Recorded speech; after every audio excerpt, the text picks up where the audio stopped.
Good afternoon, everybody. Happy Monday here. And this is the NBA Hoop or NCAA Hoops Hour. I am your host, the big man on campus. Hope you're having a great day. Hope you had a good day at work, or if you're off today due to a holiday, good for you. We're here to talk some college hoops. We'll get to every game here on the card tonight, try to find some value, give you some tools of the trade, and maybe some free info and selections along the way as well. So make sure, as always, you're hitting the like button. If you're new here around here, subscribe to the channel. Basically, what we do here is we talk about college basketball and sports betting and all kind of stuff. So make sure you're supporting the channel. Also, make sure you're supporting our sponsor. Right now, guys, seasons are heating up. NBA will be back. You got the Masters down the road. You got NASCAR. You got the tournament coming up. It's a great time to be a sports fan. Make sure, if you're getting involved, you diversify your books. Make sure you get in mybookie.ag. All you got to do is go to mybookie.ag, open an account. Make sure you use the keyword promo in the promo box, BMOC. Again, promo code BMOC. Get yourself 50% on your first deposit, up to $1,000 to wager right away. MyBookie, very easy to use, great interface. Awesome mobile app. I got to tell you, I really enjoyed using it over the last week or so. It's a great book, easy payouts, and very simple to deposit. So make sure you're checking out MyBookie. Use the promo code BMOC when you're opening your account to get a nice little bonus to use on betting basketball or whatever you feel like betting on. Great week last week, another winning week with my picks. If anyone has interest in my private picks, my selections, you can email me at bmocsports@gmail.com. But this show is not about me promoting. It's about giving you good, solid basketball breakdowns, and that's what we're going to do right now. 4-0 over the weekend with those picks on the email. Had a great week. 5-2 overall. So it was a fun one. Really feeling myself in basketball. And again, we don't ever just say anything's over. We got a long way to go. Let's just keep trying to stack the units up and continuing to add to the profit. Let's say hello to some people. As always, we got over 200 people in here, and we're only about 2 or 3 minutes in. James, Michael, Jordan, Brendan, Anthony, Jake, Mike, Ryan, Corey, Jordan, Dayton, Isaiah, Christopherson, Jay, Chris, Mike, Adam, Marcos, Gerald, Jay Smitty, Anthony Greer, Troy V, Kylie Reynolds, Kobe, everybody in here. Welcome in. Thanks to all of you for joining me. Hal, I'm doing well. Hope you're doing well. Sandy, she's checking in. She's very happy about Kentucky. You got Wes, you got John, you got Shane. You know, guys, before I get into the breakdowns, and we don't got a long card today, so I really wanted to kind of go into something. I am feeling real good. I'm very happy now. Not that I wasn't happy, but I'm really happy to wake up every day and the day goes how I want it to go.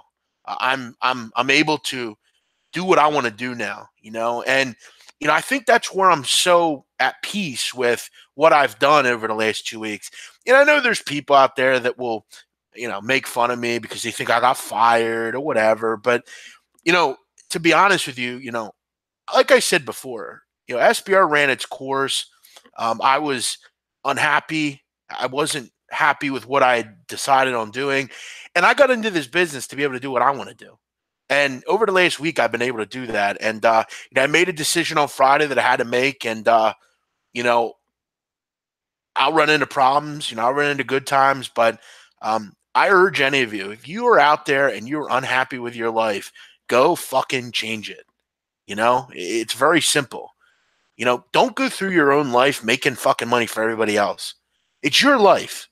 The world we live in, it's easy to go out and make your own buck now. So if you're out there and you want to go do something, you want to go be a mechanic, you want to open your own garage, go do it. You want to, become a diver, go be a diver. It's very simple. We're all here for one common goal. We got to live our lives and make money. If you're unhappy, go fucking change it. You are who you are, and you're the one that makes your decisions. So go change it. Don't do it for your family. Don't do it for, whatever. Do it for yourself. And I'm living proof of that. And am I rich or am I a billionaire? No. But I'll tell you what, I'm very happy with what I do, and I'm happy to wake up and, that's the inner peace that I need. So do what you got to do. Thank you, Kylie. Yeah, listen, things are real good, man. I'm very happy. Am I up 40 units like I was last year? No, but I'm going to still try to get, plenty of them. So, yeah, think about, go out and do the things you want to do. Don't just be a leader. That's the big thing. Be a fucking leader. Don't be a follower. Don't be like everyone else in this business. Don't latch on to people for success. Go out and be successful on your own. It's way more rewarding. It's way more fun. Go out and do it on your own. Don't be a follower. Be a leader. All right, let's get into the show. And I would recommend, if you're a subscriber of mine, go check your email. Make sure you are staying up to date with everything that's going on as far as tonight. Let's get into it here. We start out with Virginia Tech, and this line I think makes total sense as far as the move. You have a large swath of the public on Virginia, and should they be? Of course they should be. You look at the first game these two teams played. I mean, Virginia Tech lost by 22. That was with Justin Robinson. If you look at this game and say to yourself, well, it's in Virginia Tech now, though. Okay, well, cool. I mean, Virginia's no stranger, though, to going and win on the road, so I don't think that's a big deal really here. I mean, other than playing against Duke, I mean, when has Virginia really given you the thought that they're going to consistently put together a bad run of games? And I'm sure they were looking ahead a little bit to this game. It's an in-state rivalry. It's a game that you look forward to if you're Virginia or Virginia Tech. And again, Justin Robinson ain't walking through the door. Justin Robinson's your point guard. He's the guy that runs your offense. And without him, I just don't see it here. Like, I think the line makes total sense. I think I would have opened it at 5. I think 3.5 is a bit low. And they got shredded on it. People bet it. I think if you're betting Vatech here, you're just one of those people that's hard-headed and saying, I'm going to take the other side. I don't see any reason to take Virginia Tech here. I just don't. I mean, they really haven't played well since he went down.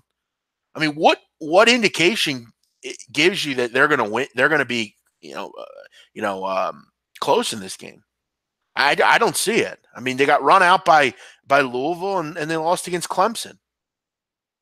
And even in that game against North Carolina State, I mean, it's just one of those weird games. And he only scored 47 points.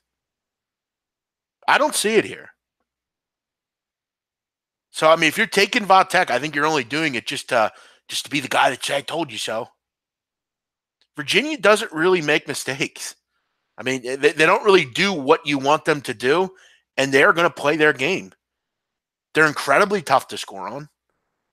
And I think if you look at stats, I think that this is a game where stats don't really mean anything, because I don't think Virginia Tech is the same team that the stats indicate that they are.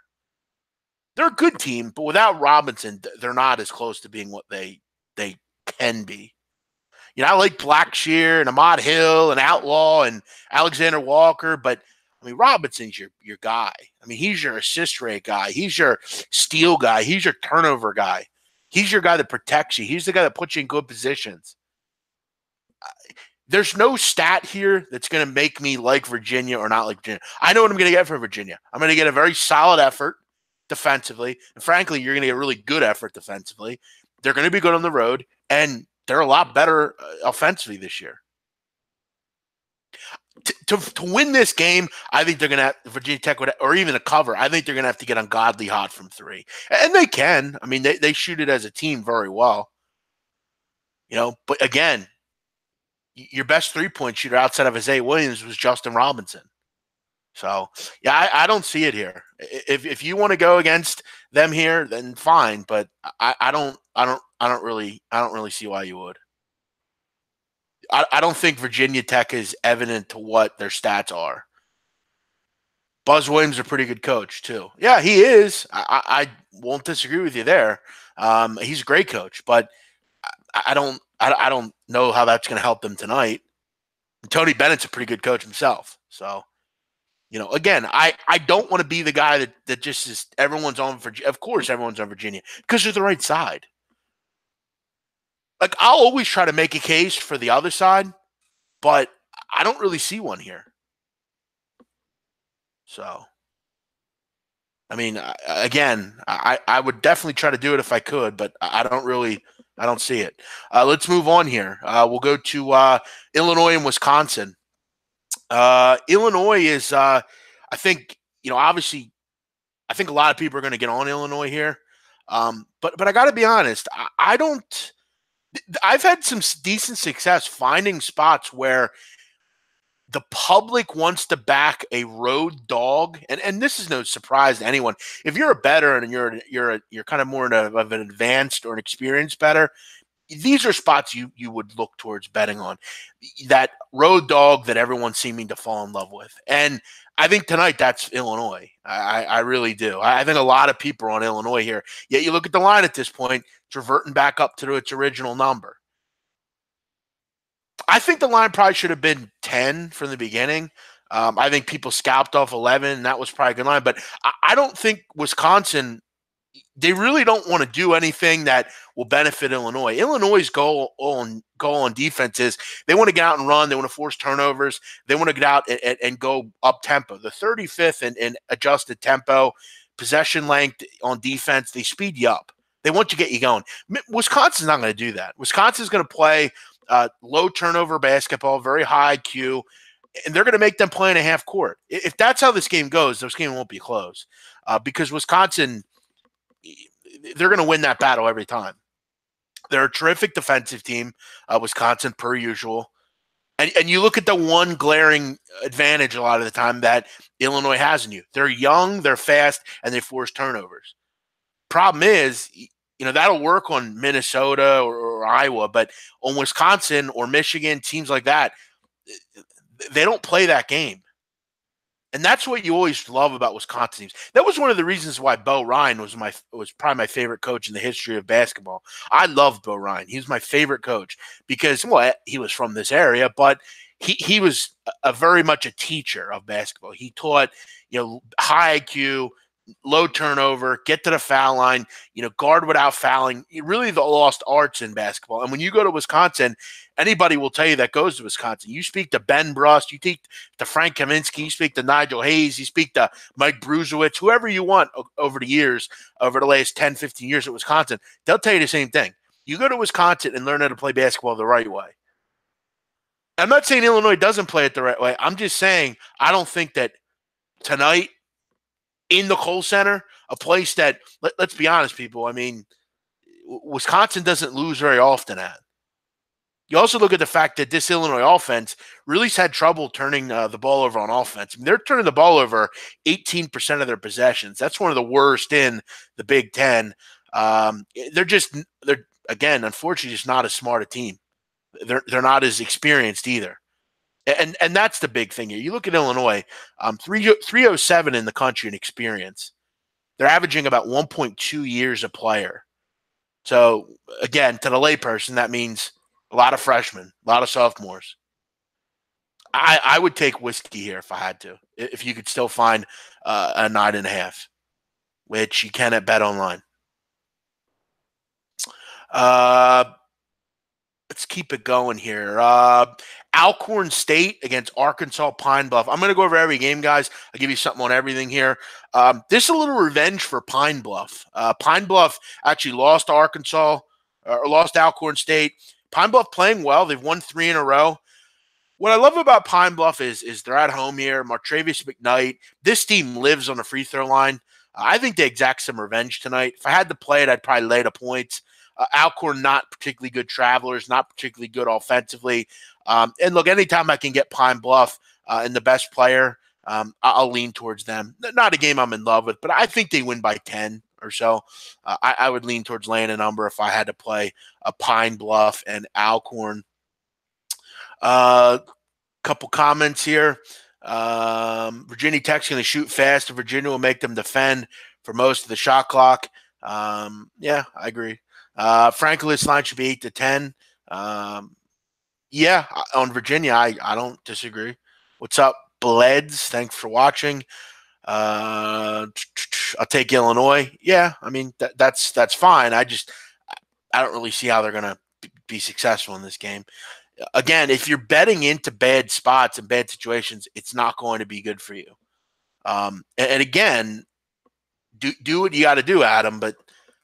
And you could gladly win, but that's not what I'm going to do as a bettor. I want to make sure when I look at my bet after the fact, I made the right bet. And to me, like last night, I had St. John's. I didn't talk about the comeback because it didn't matter to me.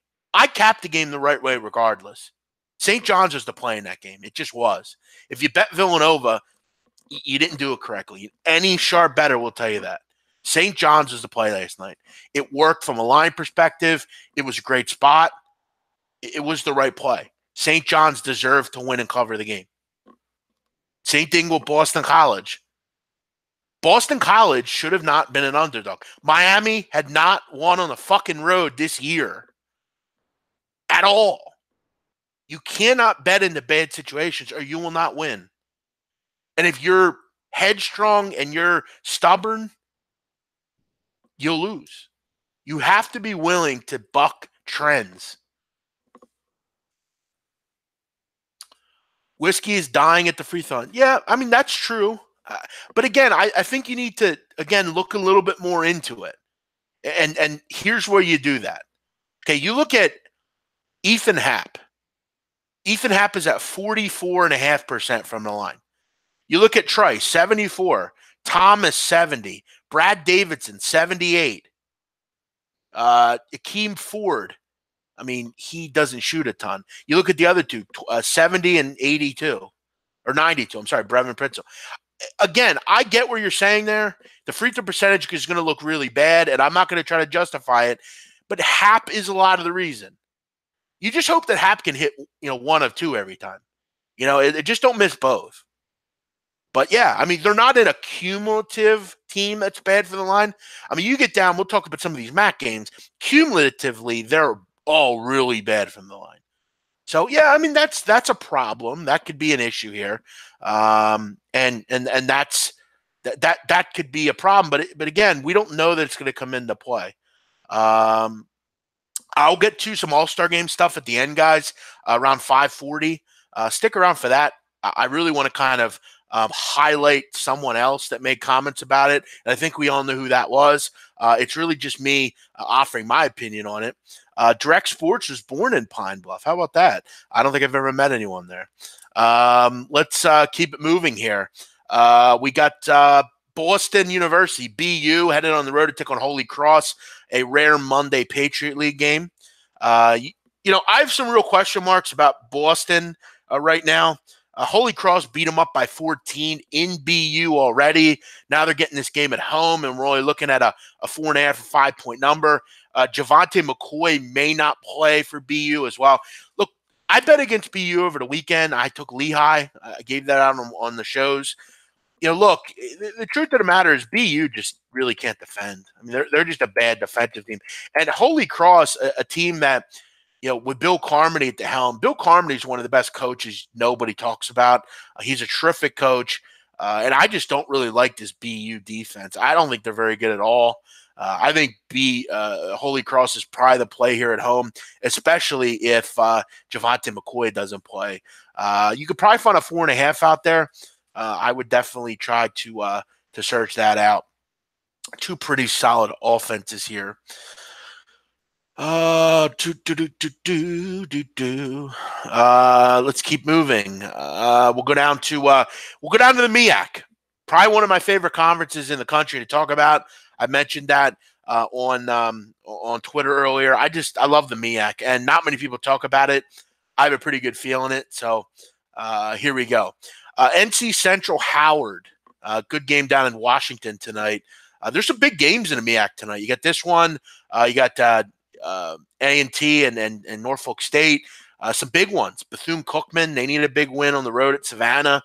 This conference is really competitive, and that's what I love about the MEAC, guys. It's a great conference. A lot of competitive teams. Everybody's real solid in conference. They really play each other tough. It's one of the better conferences tournaments you'll see. I mean, I know it doesn't get the big names and it doesn't get the credit, but it's a good conference. Great basketball and competitive games. NC Central and Howard. I don't have any premium plays tonight. It's just I didn't find anything that I loved. But I'll tell you this game was the closest for me on this card. And I leaned NC Central +3. I think this is more closer to a pick 'em.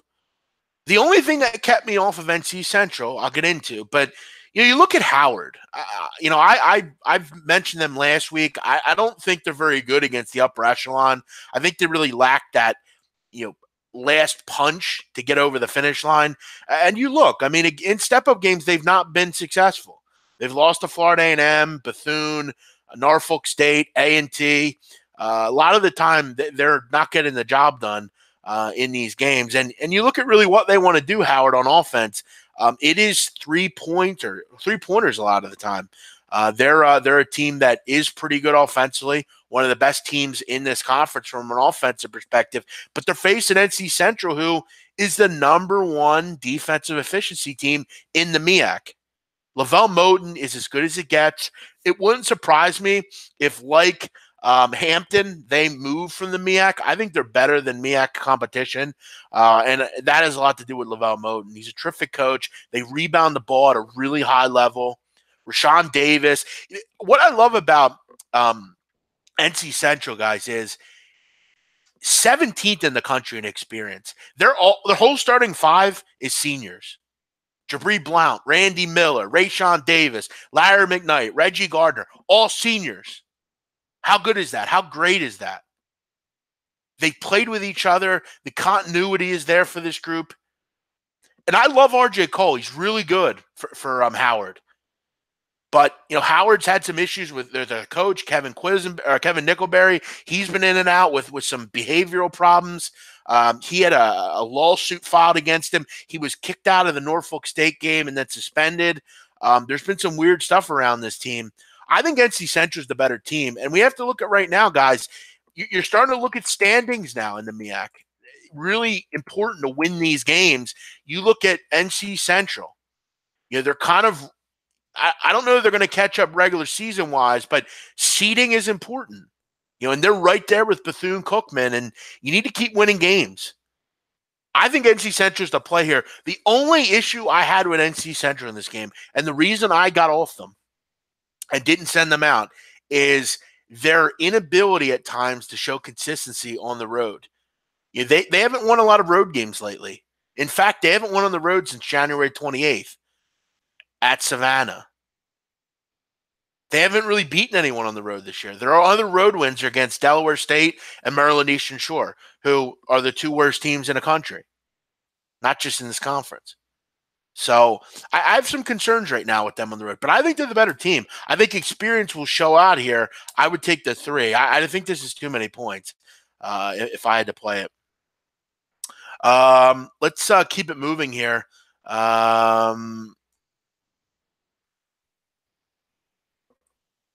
You got an NC Central +5. Interesting. Yeah, you're mentioning OddsShark has them winning by 7. I wouldn't buy too much into like those kind of things. Please don't buy into those things.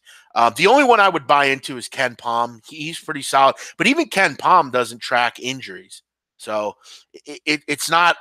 That stuff is a tool. It shouldn't be what you use to handicap games. I don't think they'll win by 7. That's a bit high. I think they'll win, but and again, if it works for you, use it. But don't use it as your sole reason. Just use it as a tool to handicap better. 400+ people in here. Cheers. Thanks for watching. Please hit the like button and enjoy the show. We're going over every game here. Florida A&M, South Carolina State. I think on the surface, people will look at this game and kind of jump on FLAM. I was kind of wondering why Florida A&M was underdogs here. South Carolina State really doesn't do well, but I think really the metrics tell the story in this game. between South Carolina State and Florida A&M. This Rattler team we've talked about. Guys, there is no more important conference to be a good foul shooting team in than the MEAC. You will single-handedly lose games because these teams don't shoot the ball particularly well. And you can live and die and win games by making free throws. And do I think Florida A&M is a better team? Yeah, I do. And it's not. I don't think it's close. I think they're a better defensive team. I think they're a better offensive team. But here's the problem. They are so putrid from the line, I can't get interested in them.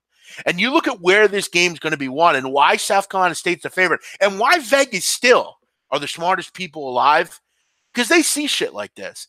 South Carolina State, and if you don't look into metrics, you'll take Florida A&M here and say, oh, I just think they're the better team. Wait a second. There's two things on why they won't win this game. First of all, they're on the road. Second of all, you cannot bet on a 59% foul shooting team. You just can't do it. They're among the worst in the country, and they're dead last in the MEAC. You know who's number one in free throw percentage? South Carolina State, 77%. That's not just the best in the MEAC, but that's, you know, you look at it, they're in the mid-70s for the whole season, 52nd in the country. I think FAMU is the better team, but I cannot bring myself to bet on this group in close games.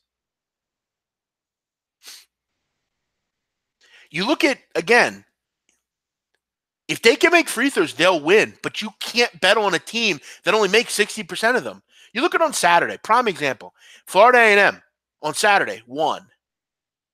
They were 13 for 17 from the line. That's good. That's 77%. They won. But that's a farce. They don't normally do that. You look at against Norfolk State the game before, they lost by 12 points. They were 15 for 28 from the line. They missed 13 free throws and lost by 12. They're the better team in this game, but I cannot bring myself to do it. I just can't.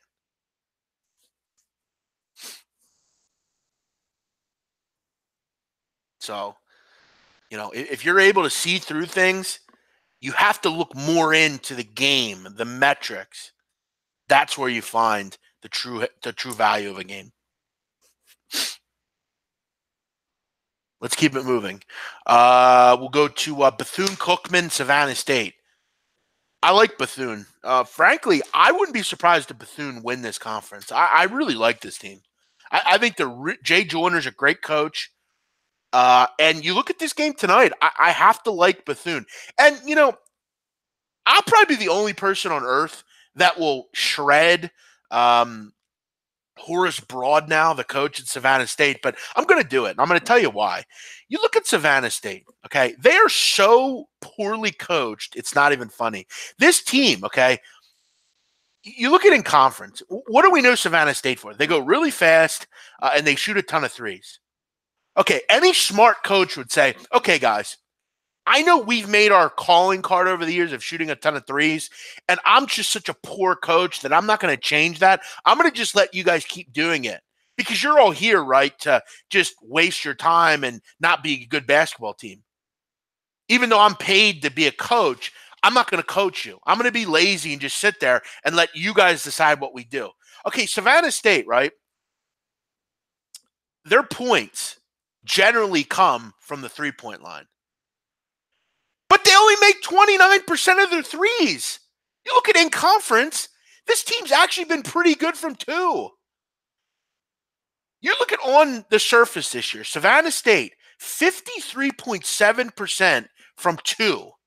You look at in conference, from two, they're 60% as far as a two-point percentage. That means 60% of their shots in the two-point land come in. Why are they still shooting threes? Can someone properly explain this? This is the most egregious lack of coaching I've ever seen. And I know no one cares because it's Savannah State, but they owe these kids more. It's not fair. They go on a fucking scholarship to learn how to play, not play totally wrong to what they are suited to do. Horace Broadnow should be fired, and he should never coach another game. It's egregious. It's really sad. But you know what? As bettors, you got to be able to take advantage of that. And right now, they just will not shoot twos, even though they're really efficient at doing it. Whatever. Tonight they play Bethune, and Bethune is as good as it gets on defense. Frankly, they're the best defensive team in this conference. Very efficient defensively.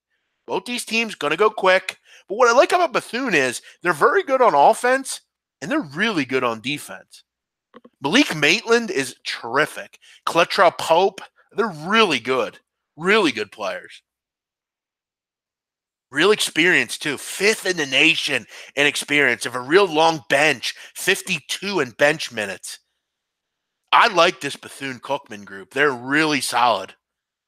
I had to get that off my chest about Savannah, and I'm the only person that will do it. Nobody cares about them, but again, they don't have one player on their team that shoots over 35% from three, yet they jack up more threes than everyone else. You're shooting 60% from two in conference. Why do you keep jacking threes? It's clueless. Clueless. Absolutely clueless coaching. Horace Broadnow should never coach another game for Savannah State. And frankly, he should never coach another game. He's a terrible coach.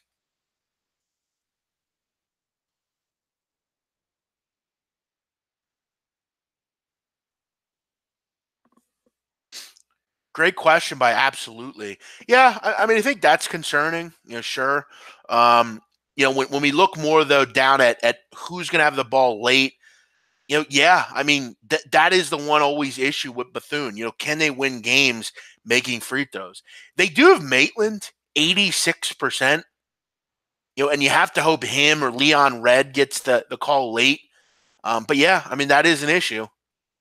You almost wish, you wish that, Bethune made their free throws, even at 67%, because I think they'd be really tough to beat if they could do that. Luckily, though, this game you want to get this game as close to a pick 'em as you can. If you can lay 130 on a money line, I would venture to say I think they win. So if anyone can get what I just did to Horace Broadnow and make him watch it, hopefully he'll do things differently. Because it is an egregious mistake. It's egregious. And it's really kind of sad that he's doing that. Any word on Idaho? No, I don't have any opinion on Idaho. That's one game I will not break down. There's some injury concerns with Eastern Washington. I have no opinion on that one. All right, let's keep it moving. We got to keep it going. North Carolina A&T and Norfolk State. This is a big one. This is the biggest game in this conference up to date. These are the two best teams in the conference, and this is a big one for both of them. If you follow both these teams, you'll know A&T's won 10 of 12. Norfolk's won 10 of 11. But you look at A&T. This team has been really good on the road. Really good on the road. I like both these teams. I would probably take who's ever getting points. That's just kind of how I look at it here. You look at both these groups. You're both pretty solid on offense. Norfolk State particularly really good on offense. You look at overall, this team is fantastic. First in the MEAC in offensive efficiency. A&T's fourth. But A&T's the better defensive team. And I think that's where they're really going to kind of make their bones here, A&T. This is a real good team as far as defensively. And I think that's, for me, where I'd take the 5 points. A&T a bit, not as good, at the line, 66.5%, not great, but good. You look at late in the game, though, 80% Amari Hamilton, 81% Jackson, 86% Quavius Copeland. So they have guys that can close the game out. I love Thomas and Whitley. This is a great game. I'm going to be watching as a fan. That's kind of really my goal here. Don't really have a betting opinion on it. I would just take whoever's getting points and just kind of have some fun with it. This line's all over the place. You can get 4.5 and 5.5. And this line's all over the place. This tells me, gun to my head, I'd probably take NCAA and T, but I want to make it clear I'm not betting on this one. A&T does not struggle from the stripe. That's not correct. They're actually 3 or 4 guys that are very good. Guys, again, let's not go too deep into the free throw stuff. I mean, it's important, but it's not. We're getting 5 here, probably. So that's not the biggest thing here. They're not 55%. Good point, Hal. That's a good point. Good point, Jasmine Waters. They're not dying at the line. Everybody's bad, but good, but hap. What percentage of coaches actually deserve their jobs? That's a good point, Vasconcelos. In college, I don't know, maybe 20%. NFL, yeah, I would agree with Jomo, maybe 10%. I mean, the NFL and NBA, it's very few. Bailey Marsh, thanks for watching. Alex Wander, thanks for watching. We got a couple more games here. I didn't say I loved whiskey. I don't love anything on this card. I don't have a premium play, but I like it.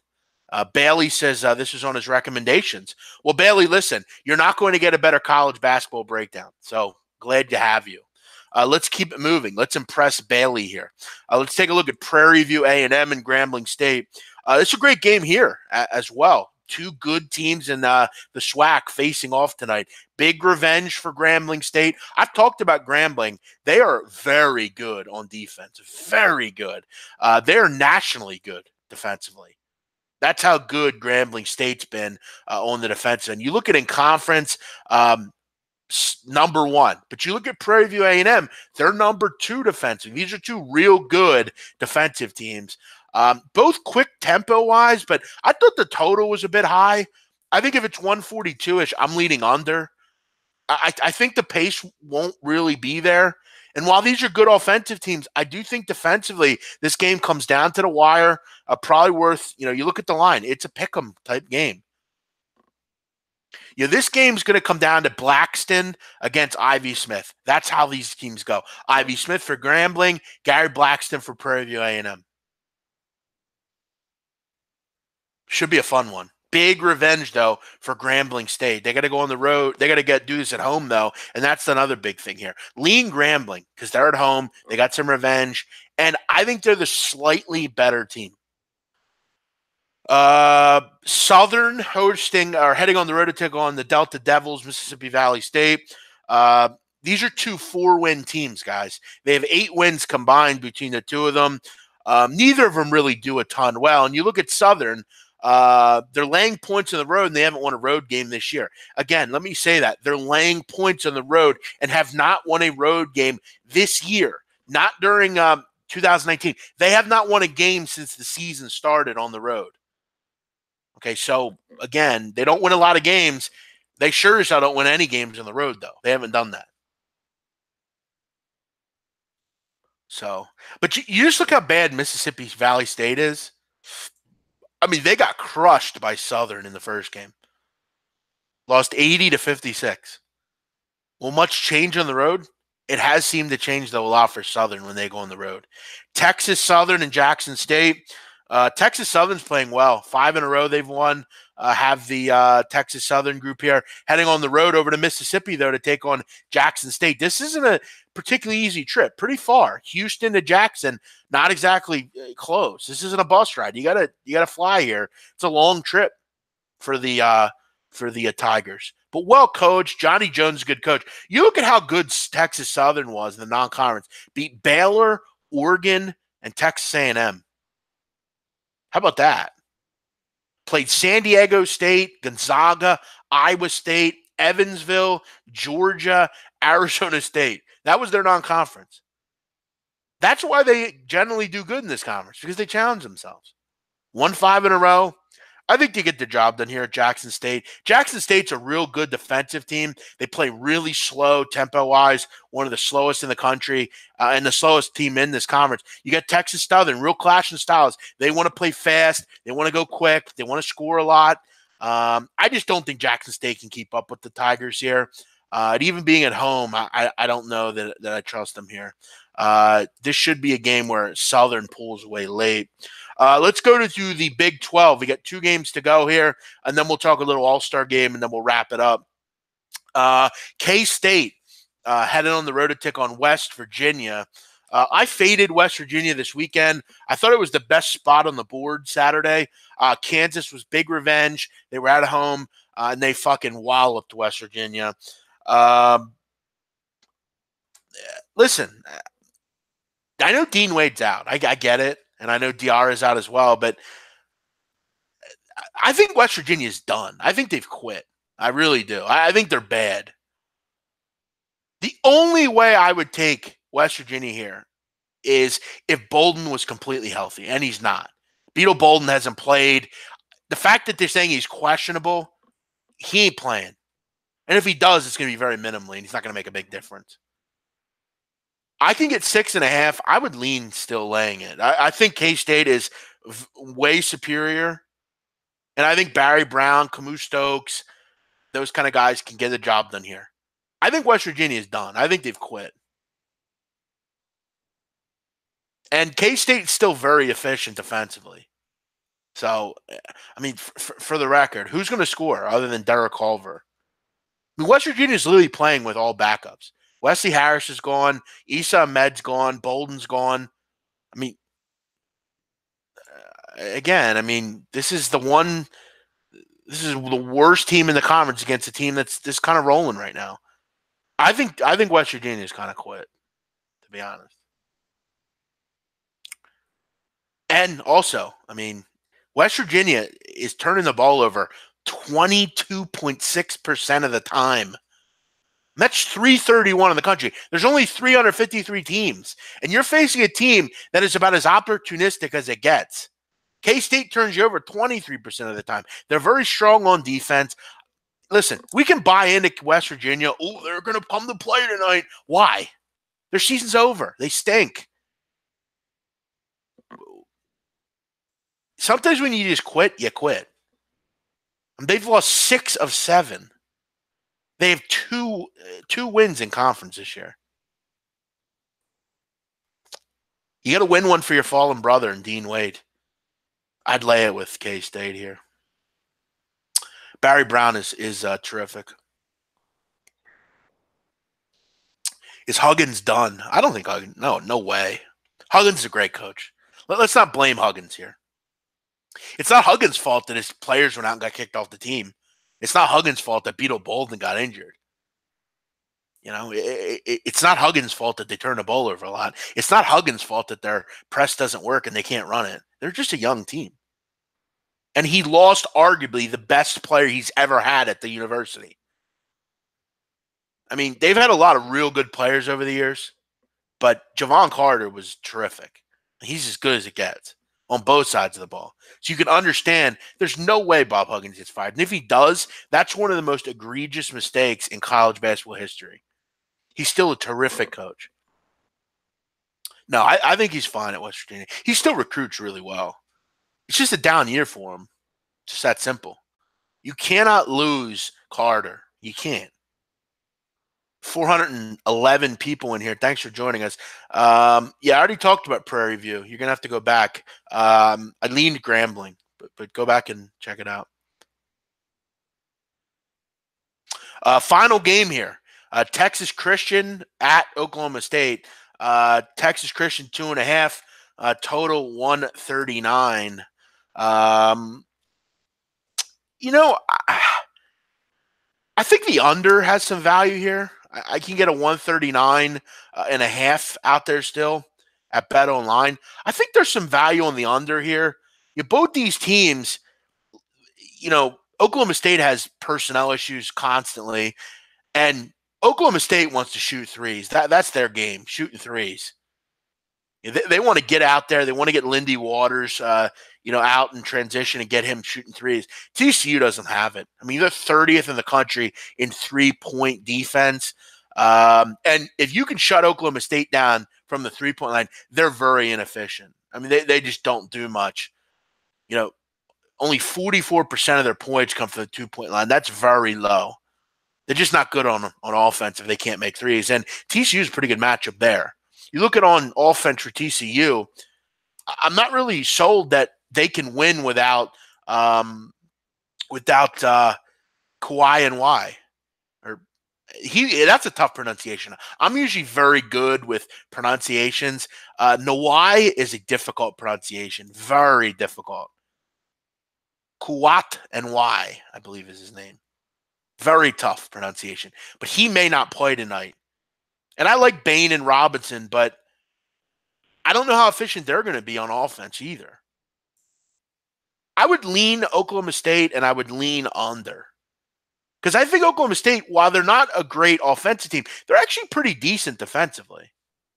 You look at it in conference this year, Oklahoma State's been okay defensively. They don't put you on the line. One of the big ways TCU makes their money. I lean under in this game. I think this game is, I don't know, 68-65 or something. I think the game stays under. Not two fast teams either. I mean, TCU 218, Oklahoma State 277 in possession length. So, lean under in that one. So there you have it, all the games. I pretty much went over every one. In fact, I did go over every one. Yeah, that's that. If I had to make a play, again, I was close on NC Central +3. Michael Weathers has been out for Oklahoma State. Michael Weathers has been out for weeks. That's nothing new for them. I highlighted that weeks ago, but thanks for letting us know. I lean NC Central +3. I lean Bethune Cookman on the money line against Savannah, and then I kind of like Whiskey, UVA, and K-State. A lot of Lamar Patterson and Desmond May. Good point. I try not to count out the Jamie Dixon factor. Good point. No, I don't mind my toes being. I just want to make him aware that Weathers has been out. Weathers came over from Miami of Ohio. He was kicked off the team about 3 weeks ago or so. Sean Kirkpatrick, thank you. Appreciate you watching. If you have any interesting questions or you want to hear more about my service, you can join me, bmocsports@gmail.com. I know some people DM me about that. I've talked about every game you've missed, Chris. So we've talked about every game. Did want to give one point out about the All-Star game. I saw Donnie Rightside talking about it today. And look, Donnie's my boy, okay? But I felt that his comments were, and I would have told him this if I had the ability to call in or was on a show with him. I thought his points on All-Star Weekend were incredibly poor. I thought they were bad, in fact. Again, he's commenting on the fact that he doesn't like the All-Star game. Okay, don't watch it then. Second of all, he's commenting on something that used to be good that he doesn't think is good anymore. And I don't think anyone's going to tell you that the quality of the game hasn't went down a little bit. But that's not the point here. The point here is All-Star Weekend is a break. It's entertainment. It's watching people do something that we can't do. It's watching someone jump over a 7-foot player. It's watching a guy not miss a three-point shot in 15 straight and just banging threes. It's watching some of the greatest athletes on the face of the planet. That's what we're doing here. And his comments were they shouldn't have no-name players in the three-point contest. He didn't like the fact that Joe Harris was in it. Hey, Donnie, Joe Harris won. Second of all, I don't know if you know this, but Joe Harris is one of the best three-point shooters in the fucking league. They want the best players. Steph Curry. They want Seth Curry. They want Harris. All those guys are some of the best three-point marksmen in the league. That's why they're in the three-point contest. You're not going to put LeBron James or Ben Simmons in the three-point contest. He was actually saying he thinks Ben Simmons should be in the three-point contest. What the hell is that? What does that even mean? And I would love, if he's watching the show, I would love to send him a link and debate him about this. And then he's saying that the dunk contest stinks because we don't care about Diallo and guys like that. It's not about caring or what they do. They know how to dunk and do it really well. They're creative. And I hate to say it, bro, but there's not a lot more to do. Eventually, when you do stuff a lot of times, you run out of ideas. It's entertainment. It's not about, we know it's not a good product as far as any All-Star game. It's entertaining, and it's the most entertaining of these All-Star games. And then he was saying we should put it on CBS or something else. First of all, listen, if you want to watch the All-Star game, you know it's on TNT. It's been on TNT for years. And that's where all the big games are, Donnie. I hate to tell you. All the big games on Thursday, Monday, and Tuesday are on TNT. That's where the games are. I'm just sick of these people that are getting off my lawn. We don't like the new NBA. Then don't watch it. This isn't the same old NBA. It's just not. And this is not a fight. I love Donnie, and I would love to debate him on this. But it's just not true. We watch these guys like Diallo and Joe Harris because they're the best at the competition. They're the best three-point shooters. They're the best dunkers. We know who Zach LaVine is because he's a dunker. He's not – we're not going to put guys like, Blake – those guys don't want to get injured. It's called a fucking season. You're not putting them in. Then he was saying he thinks the game – they should put the dunk contest at halftime. What? Halftime? It's a fucking All-Star game. So what, during a regular season game, the players should come out and shake hands for the fans at half? What does that even mean? Why would they do it at halftime? It's absurd. It's totally absurd. And I wish I could debate with Donnie about this because I think it's a fascinating conversation. There's one thing I do agree with him on, and I will agree with him on something. I would like to see, some other dunkers, but I think it'd be cool to watch the young guys, the young guns, the real good dunkers, and occasionally throw in. Listen, I don't think it's the NBA's. It's not their fault. These athletes don't want to do it. I'm sure they would love to have LeBron and Blake. I'm sure they would love to have those guys in it. And I agree. I would love to see those guys in the dunk contest. It's like watching Aaron Judge in the home run derby. That's not what I'm disputing here. I would love to see those guys. But I'm not going to dispute and say, I don't want to see Diallo because nobody knows who he is. He's a great dunker. That's why he's in. Nate Robinson wasn't a great player, but he was a good dunker.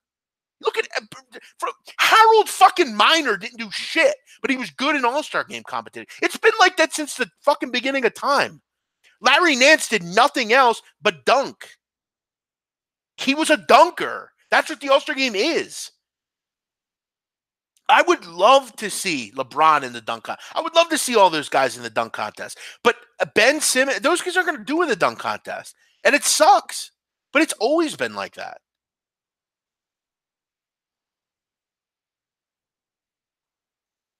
Rob Job, obviously, just as back, he did say that. I was listening to it. I heard what I said. And again, I agree. I think they should be in it. I would love to see them in it.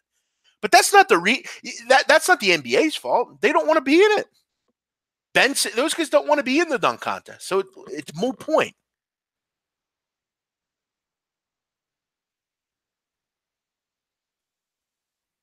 I liked it. I had fun with it. It's entertainment. It's not to be taken seriously. Just like when I watch, any movie, it's entertainment. They're doing something that I can't do. Let's just take it for that. Let's not look too much into it. And look, it gets plenty of ratings. Okay, it's not like we're watching the PBS NewsHour here. If you want to watch it, you'll go watch it. It's that simple. I'm sick of these. I don't like it. There's no defense. Don't watch it then. Like nobody's asking you to watch it. We're out of here. You all have a great day. I would love to. I wish he was on, Donnie, right now. I'd love to resurrect the right side of campus and talk about it.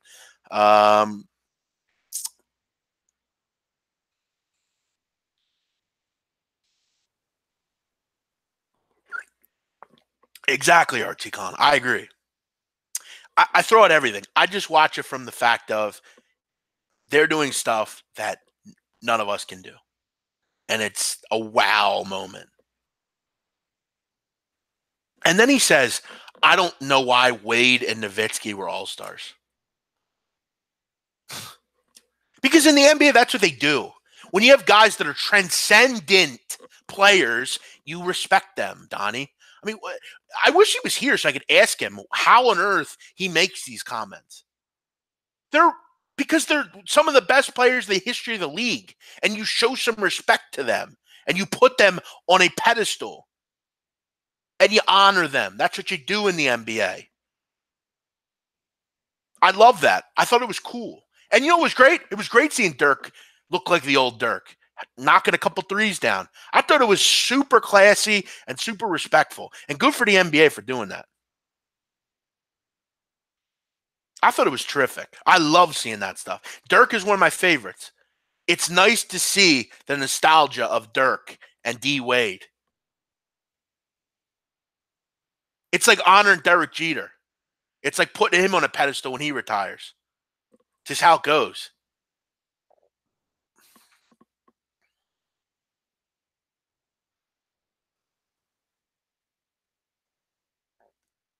He can still knock down a fucking shot, I'll tell you that. And he is arguably the best. I mean, he's the guy, he's the reason we have the NBA the way it is now. He was the first guy that was really, really tall and could shoot. He was the guy that could stretch the floor. He was the first of his kind to do that. We didn't have these tweener type players since Dirk. He was the first. It was always back to the basket. That was your center. We never saw a center before Dirk go out and shoot. And he took down LeBron, and that was legendary about Dirk. He's one of the most legendary players ever. And if you want to fucking debate me, debate me. Nobody did what Dirk did before Dirk. Very few. At his size, did what he did. Shaq was great, but Shaq couldn't go out and knock down a three. Your Joel Embiids, your whoever, your 4 or 5 tool players, they weren't that way before Dirk. Dirk was the first. And he was one of the first superstar European players. That big, that could go out and shoot, nobody did that before. You know? So I'm out of here. Fun talk. I enjoy this show. Thanks to all you guys for watching. It's kind of a shame that people just jump out as soon as I give picks out, but I get it is what it is, a business. But we still have 230 plus people in here. So thanks to you guys for your candor and your support. All of you have a great day. I'm the big man on campus. I'll see you back here same time tomorrow, 5 o'clock Eastern. Might be on Periscope later. We'll see. Probably. You all have a great night. Bye-bye.